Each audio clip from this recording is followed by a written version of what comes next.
Hello everybody, this is Pastor Green. We're doing another Bible study, Exodus chapter 14. If you'd like me to come speak at your church, or if you have any questions, you can email me at godsohman@gmail.com. Exodus 14 verse 1. And the Lord spoke unto Moses, saying, speaking to the children of Israel, that they turn and encamp before Pihahiroth, between Migdol and the sea, against Baalzephon, before it shall encamp by the sea. And I just wanted to say really quick that when you're reading the Bible and you come across big words like that, you can try to pronounce it. It's not really a big deal. You know, it's more for the people that was back then to actually understand these locations. But just try the best you can. Skip over the word. It's not a big deal. But just know that sometimes these words come back up again, different cities, different places, so it's not a big deal. For Pharaoh will say of the children of Israel, they are entangled in the land, and the wilderness has shut them in. So basically, what's happening is the people are thinking, we need to get out of here. Because what's going to happen is Pharaoh's going to say, the children of Israel, they're stuck. They can't get away from us. The wilderness has shut them in, so we can go get them. As you remember before, the Israelites started right around here. They went down this path, and they got stuck here on the beach. You can kind of see this little spot sticking out, and a little path behind it. So they had to go through these mountains. They get to this beach, and now they're kind of stuck there now. There's nowhere to go. And you can see right here on this beach. This is a image from above. It's a very big beach. It would hold probably maybe 20,000 to 30,000 people. But people could camp on the beach, and they can also camp through the mountain pass there as well. And over here on the side of the beach, there's actually this pillar built up there. And this pillar is written in ancient Hebrew. And it basically says this pillar was erected by King Solomon to commemorate the crossing of the Red Sea. And King Solomon was about 1000 BC, or about 400 years after the Exodus. He actually put the pillar there, and there's actually one on the other side too that we're going to find out when we get to the other side of the Red Sea. And it's about 9.6 miles from one side to the other side. It's a pretty long distance there. And they head across the site because if you see in the red here, that's where Mount Sinai is. It's in Arabia. And if you go to Galatians, this right here is the top of Mount Sinai, and you can see the top of it's black. It's actually still burnt today from what happened, a couple chapters later. And if you go to Galatians 4, verse 24 and 25, it says, which things are an allegory for these that are two covenants. For one from the Mount Sinai, which gendereth to bondage, which is Agar. For this Agar is Mount Sinai in Arabia, and answer to Jerusalem, which now is in the bondage with her children. So it says very clearly that Mount Sinai is in Arabia. Back to Exodus 14, verse 4. And I will harden Pharaoh's heart, that he shall follow after them.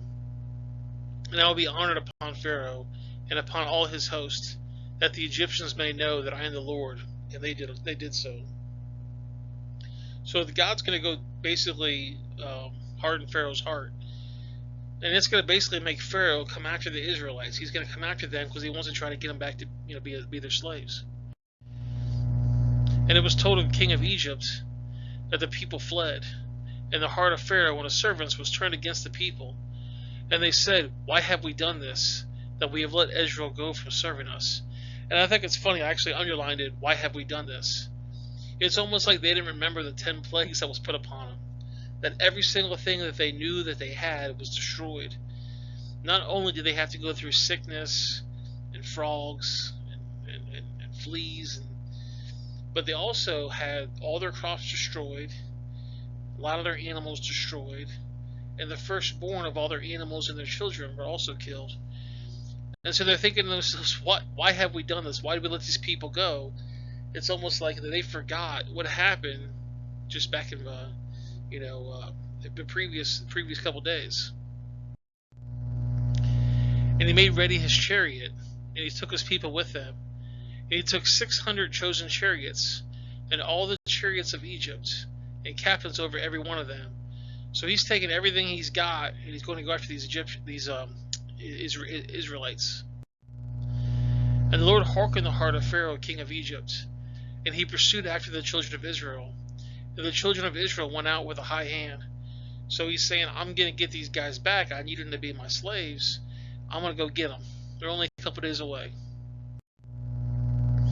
But the Egyptians pursued after them, all the horses and chariots of Pharaoh, and his horsemen, and his army, and overtook them encamping by the sea, besides Pihahiroth before Baalzephon.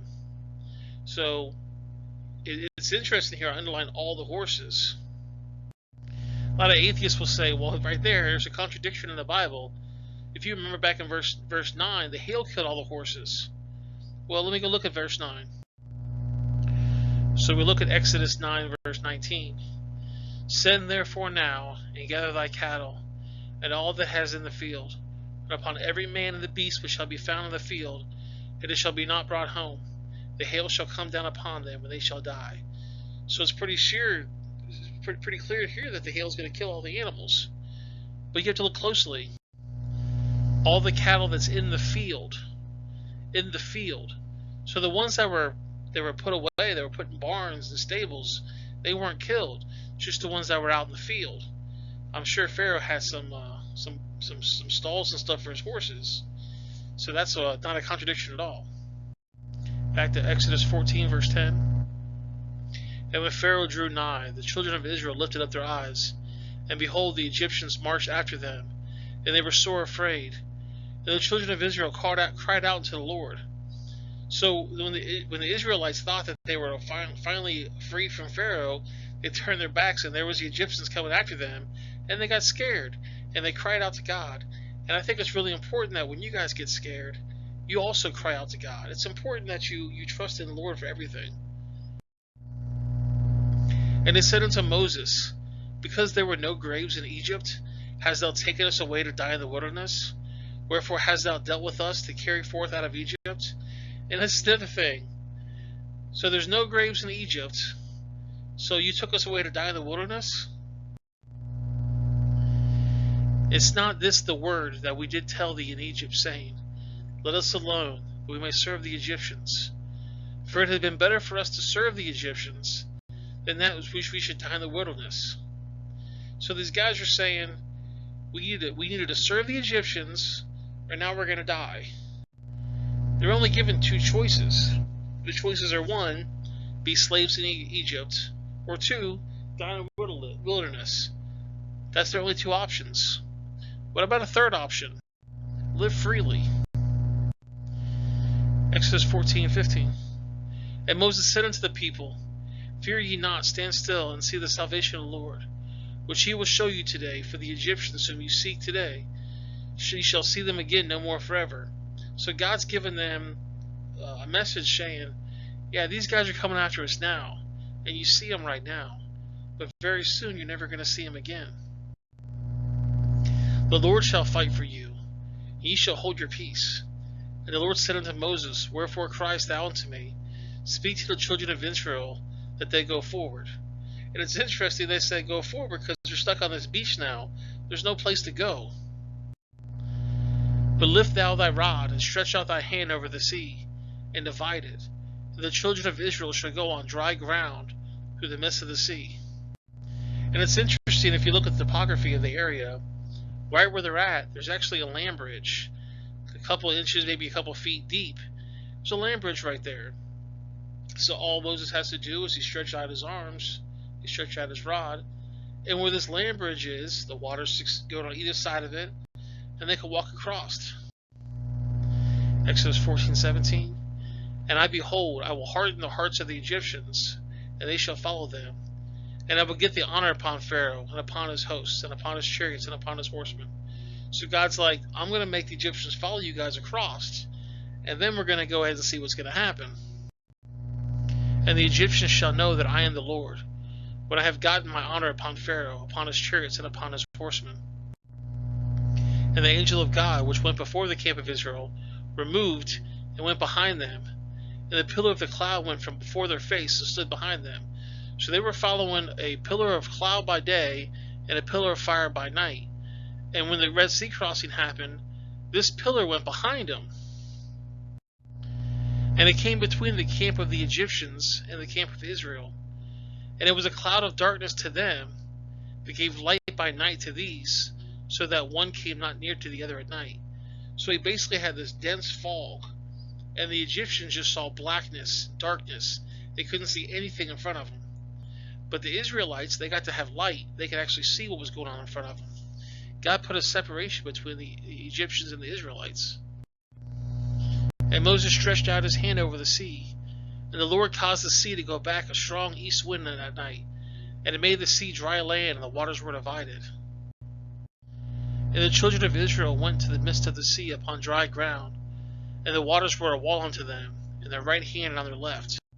So on both sides of them, the waters were pushed back. And I've always kind of wondered, is when this was going on, did any kind of fish like fall out the water in front of them? And the Israelites could just pick up the fish and they could put it in their little sacks and they could eat it for lunch later. But I always kind of wondered that.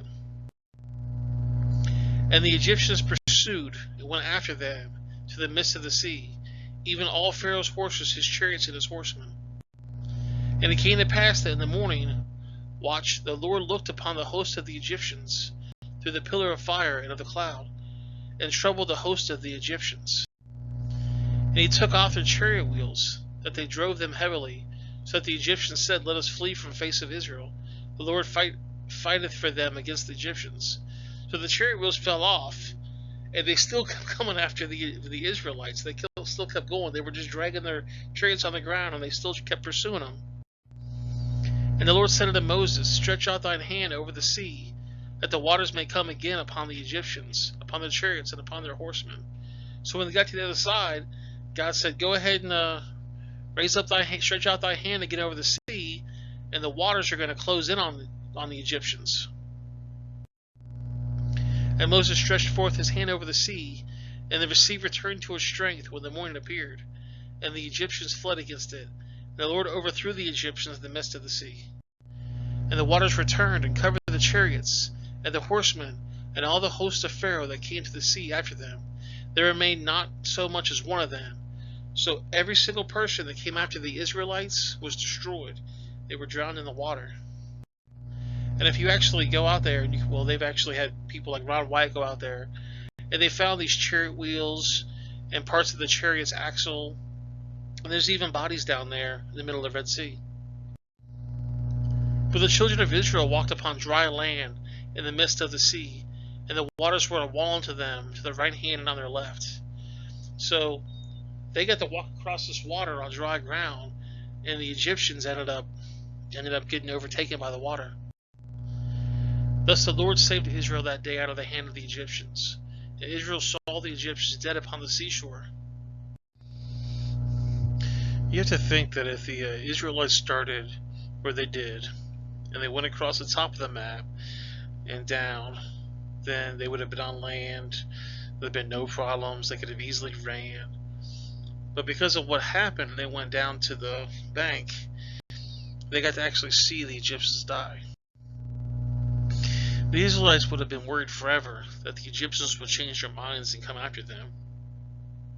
But since what God did, and he got to see the Egyptians die, there was no issue about them worrying about the Egyptians coming after them. Exodus 14:31. And Israel saw that great work which the Lord did upon the Egyptians. And the people feared the Lord and believed the Lord and his servant Moses. So they were worried before, but now they see what the Lord did again, and now they fear him and they believe him. Well guys, that's the video. I appreciate you guys watching. Make sure you comment below, even if it's something like thank you or good job or whatever. If you want to share with a friend, just go ahead and share it. Make sure you like and subscribe, and I'll talk to you guys next time. I'm going to put a couple of links on the screen here. The bottom right is going to be the Exodus Bible study. The top left is going to probably be Genesis Bible study. And probably a video on the bottom left. You guys have a great day. I'll see you next time.